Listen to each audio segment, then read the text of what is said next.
Hi guys! Gumagawa po tayo ng mini donut. So, ayan guys, ganyan po kami. Bali yung ginamit ko dyan is pancake mix. So, ayan guys. Maganda yan guys na pang start natin. Lalo na, halimbawa, nasa bike ka lang, naghanap ka ng magandang i-business. So, ayan, yung mga mini donut. Mini donut, isa yan sa mga marerecommend ko na magandang i-business.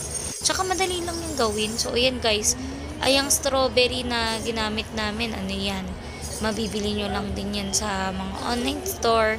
Meron din yan guys, kung may mga malapit sa inyo na mabibila ng Enjoy. So, ayan guys, pwede nyo lang gawin.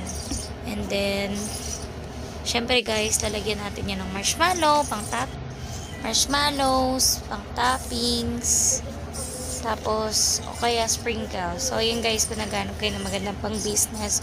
So, try nyo nang gumawa ng mga mini donut. So, yun guys.